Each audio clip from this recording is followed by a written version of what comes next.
इंद्रजीत खड़ा होकर कहता है, पिताश्री युद्ध क्या करना है, मैं और विरूपक्ष जाऊंगा और सबको मारकर चलाऊंगा। आप आराम से जबरदस्ती सीता को अंकशायिनी बनाइए। आपसे यह भी कहता हूं कि सभा में, लोकसभा में सबको मत बैठाइए, बहुत बुजदिल और कायर हैं। अपने चाचा विभीषण की तरफ इशारा करके बोला, बहुत बुजदिल और कायर हैं। जब युद्ध की आवाज सुनते हैं तो उनका हार्ट धड़ धड़ धड़ करने लगता है, हार्ट फेल कब हो जाएगा, इसलिए युद्ध से भागना चाहते हैं। यह विभीषण जब सुना कौंध गया, कहा कि यह लड़का आज उदंड हो गया है। वह खड़ा हुआ, कहा कि इंद्रजीत तुम मेरे पुत्र हो, तुम जानते हो कि मेरे कोई पुत्र नहीं है, एक पुत्री कला है, मैं तुम्हें पुत्र की तरह मानता हूं, लेकिन तू इतने उदंडता की भाषा बोलेगा, इतने उदंड होकर के बोलेगा, यह मुझे पता नहीं था। तुम इतने वीर और बहादुर थे तो एक साधारण बंदर आया था और लंका को धू धू कर जलाकर चला गया, कहां तुम्हारा पौरुष था? तुम नहीं जानते हो वह हमारी भी बहन है स्वर्णरेखा, कितनी उन्मत्त है। यदि अभी तुम्हारे पिताजी ने यानी राजा ने उसको अश्वद्वीप भेज दिया, क्यों भेज दिया? इसलिए कि यदि वह रहती यहाँ पर, मात सुन लो यह लोकसभा की बात, यदि वह रहती तब राम जैसे ही पार करता यह जा करके उसे जय माला पहनाती और राम जैसे ही मुस्कुरा कर कहती, hello Supnekha I love you. बस एक मुस्कुराहट पर वह लंका में आग लगाकर रख देती। यह क्या तुझे पता नहीं है? और तुम्हारा पिता और हम सब धू धू कर जल जाते। यह करने वाली थी, लेकिन तुम्हारा पिता यह कूटनीतिक इस बात में है, उसे युद्ध के पहले ही अश्वद्वीप भेज दिया। कौन तुम्हारा साथ है? इतना कहते ही रावण जो है कहता है, रे दुष्ट नीच पतित, तुमको मैं बार बार कहता हूं कि यदि नमक हलाली सीखना है तो कुत्ते से सीख, तू तो कुत्ते से गया गुजरा है, मेरे नजदीक आ जा, तू मेरा भाई है, मैं बद्ध कर नहीं सकता हूं, इसलिए एक भ्रात दोष लगेगा उसमें। मैं नीतिज्ञ हूं, मैं धर्मात्मा हूं, मैं पुण्यात्मा हूं, मैं हर समय नीति और धर्म का विवेचन करता हूं, इसलिए तुम्हारा बद्ध नहीं कर रहा हूं, अन्यथा थोड़ा भी धर्म से विचलित होता तुम्हें बद्ध कर देता। और जब नजदीक आए कहे कि नीच, क्या तुम मां के गर्भ में पल रहा था मेरा ही विरोध करने के लिए जन्म से? उठा करके एक लात मारता है। विभीषण को तो काठ मार दिया। कभी सोचे भी नहीं थे कि लोकसभा में इस तरह की बेइज्जती होगी।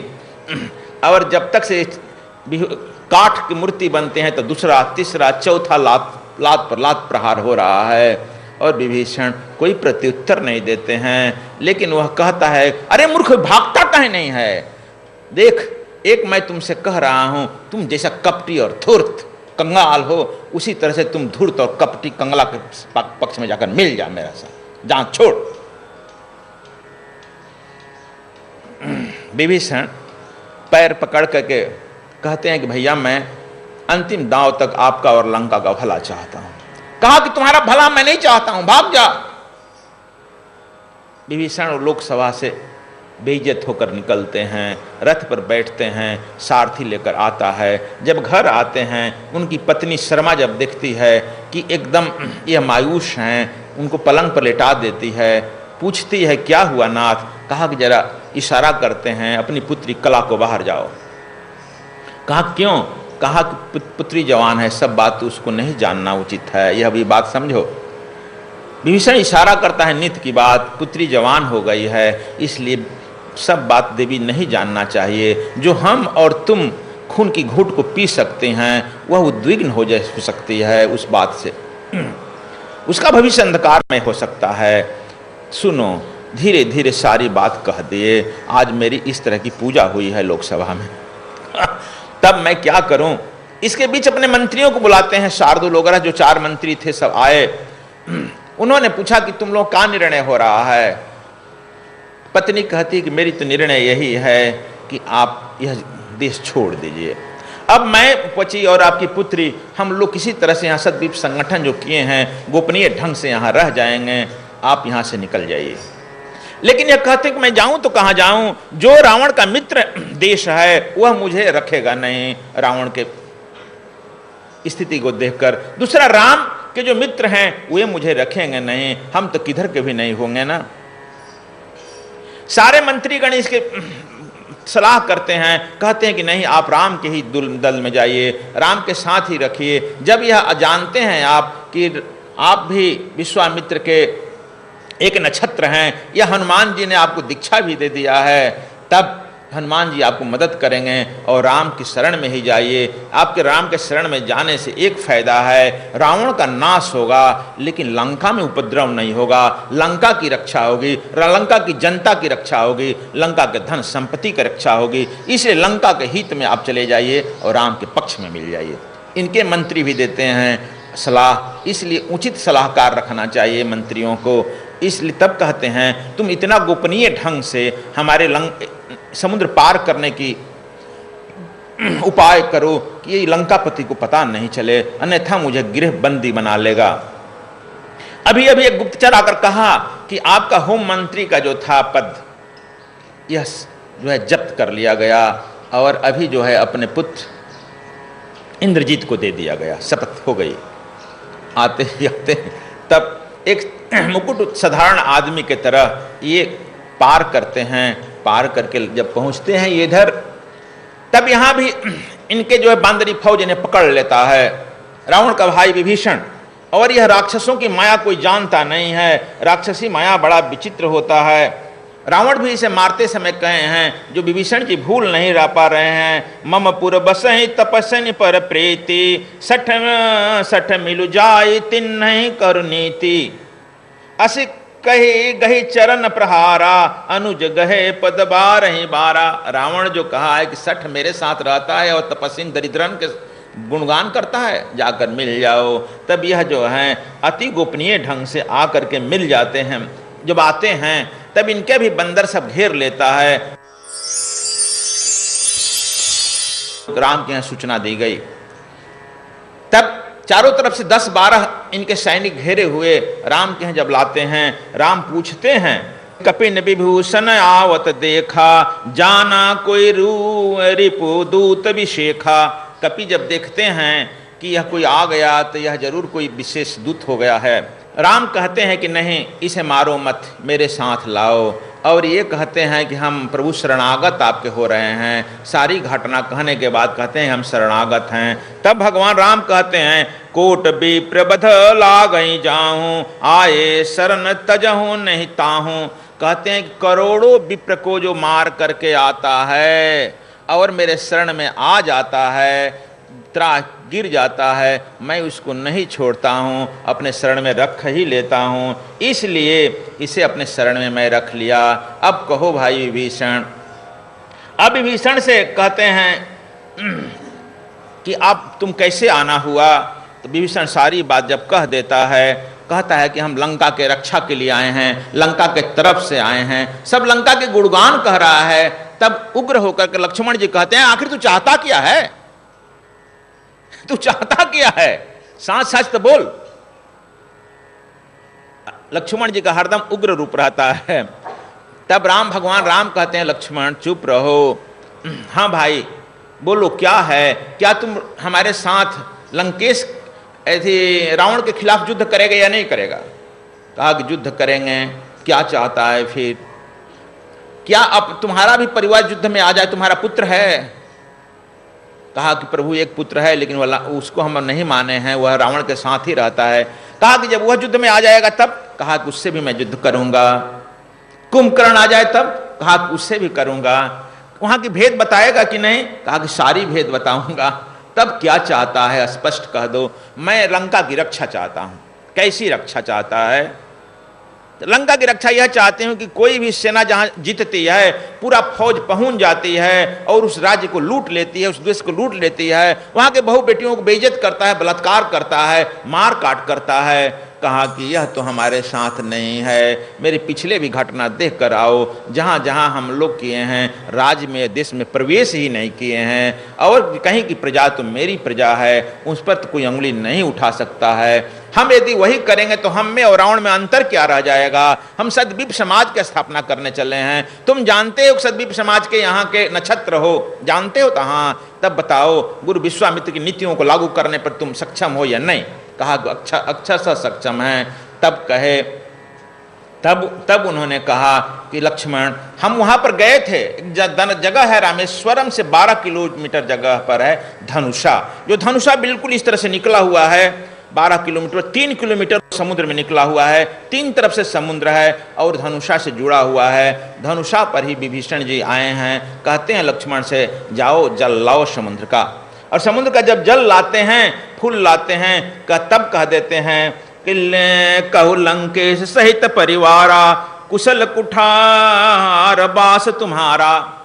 अब लंकेश कह दिए, नहीं लंका का पति तो तुम ही है, और हमने जैसे सुग्रीव को वहाँ का बानरों का अधीश बना दिया, उस तरह से तुमको बना दिया गया। अब तुम्हारी ड्यूटी होती है लंका को कैसे सुरक्षित रखेगा बंधु। यह और इन्होंने कह दिया कि युद्ध तो होगा, युद्ध क्षेत्र में कोई नहीं जाएगा लंका के नगर के अंदर। यह दोनों में समझौता हो गई। और इसके बाद तब कहे कि प्रभु विलंब करना अब उचित नहीं है, अब हम लोग पार ही करना चाहेंगे। तब तक से उधर का एक कोई आ गया, हल्ला हुआ कि कोई फिर गुप्तचर आ गया, उसको 2-4 थप्पड़ पिटा, फिर जोर जोर से तेज तेज बोल रहा था। राम को खबर गई, राम ने कहा कि उसको मेरे सामने लाओ।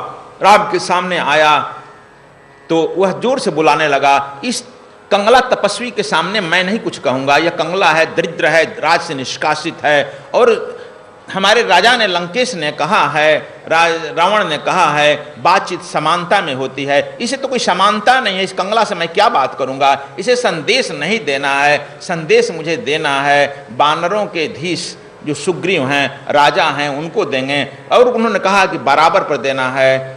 तब विभीषण धीरे से कहा, यह सुख है, विशेष परिस्थिति में प्रभु भेजा जाता है, और यह बिना सेना के ही सेना को ध्वस्त कर देता है। मैं जानता हूं यह अपने बात से इतनी देखो बात में यह इतनी कूटनीतिज्ञ है, ट्रेंड है, बड़े बड़े राज्यों को ध्वस्त कर दिया, आपस में युद्ध में लड़ा दिया।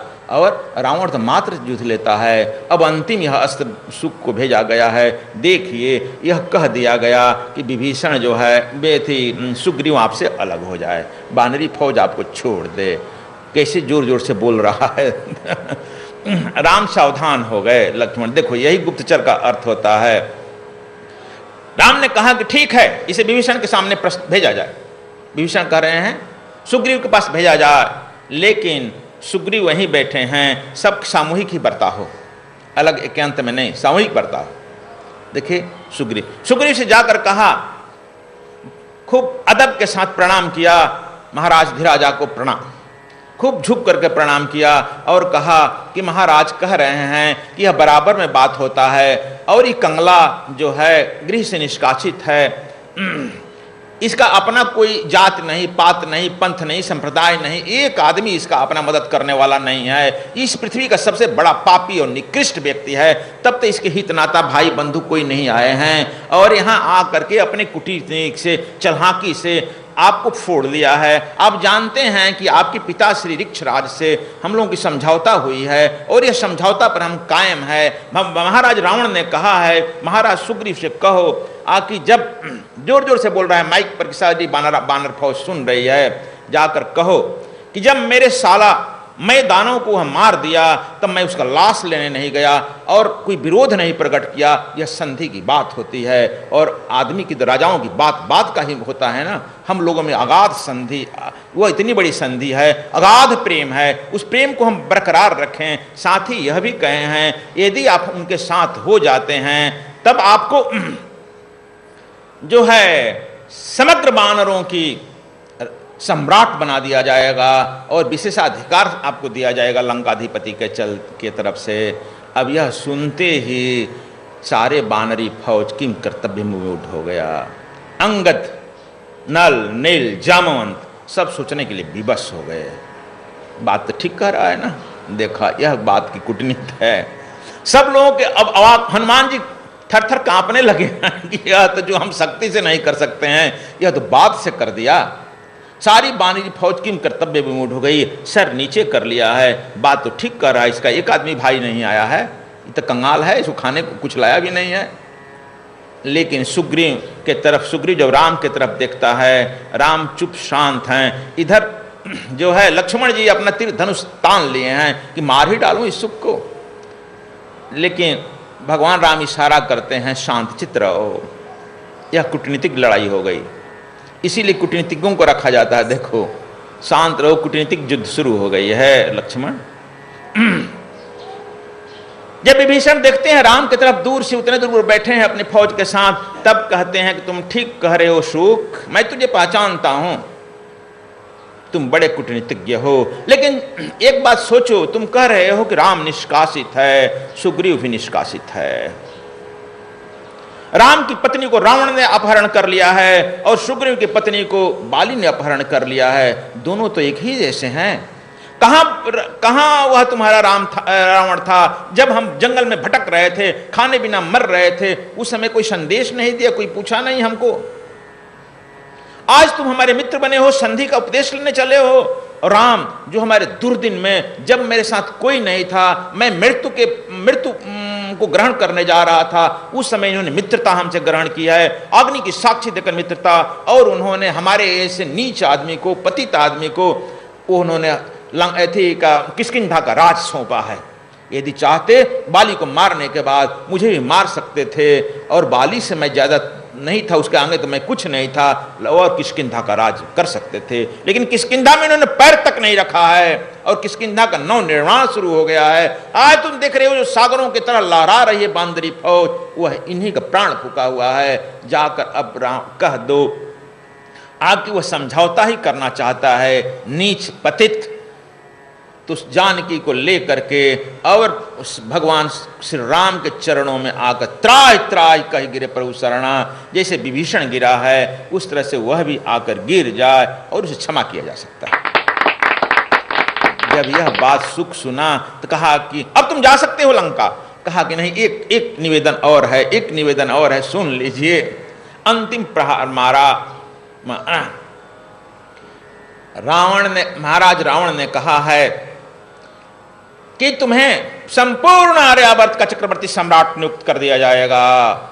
यदि तुम नहीं मानते हो तो तुमने धोखे से भाई को हत्या कराया है और इसके अगेंस्ट के चलते तुम्हें मृत्यु दंड दिया जाएगा। दूसरा, अंगद को राजगद्दी सौंप दी जाएगी और अंगद को संपूर्ण आर्यावर्त का चक्रवर्ती सम्राट बना दिया जाएगा। तुझे मृत्यु दंड दिया जा सकता है।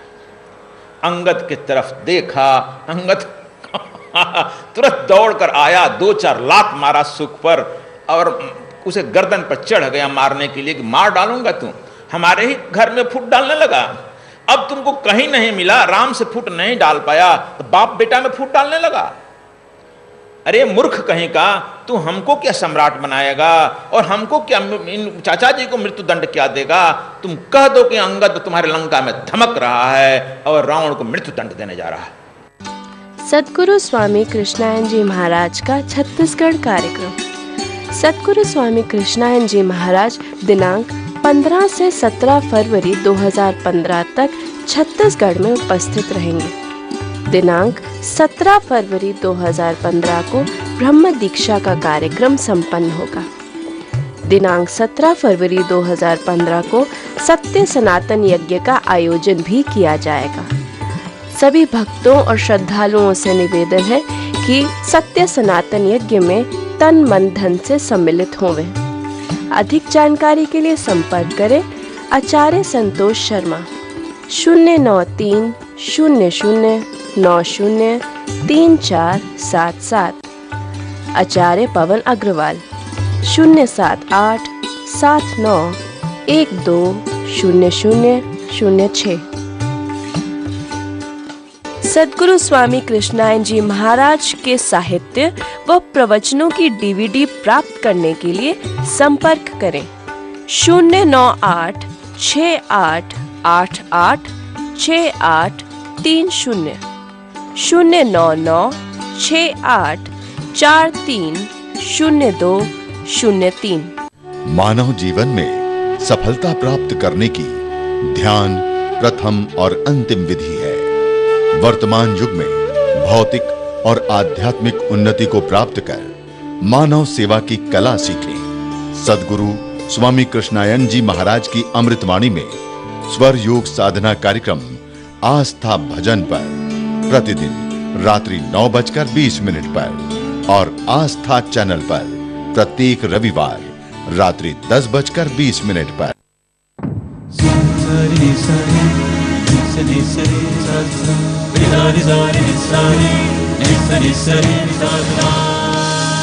ये है वैदिक ब्रॉडकास्टिंग।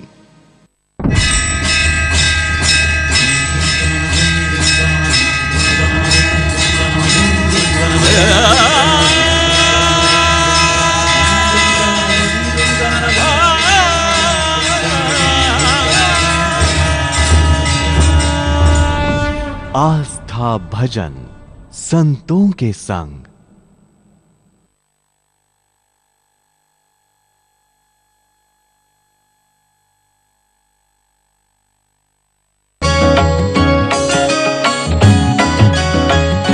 जय सर्ववेद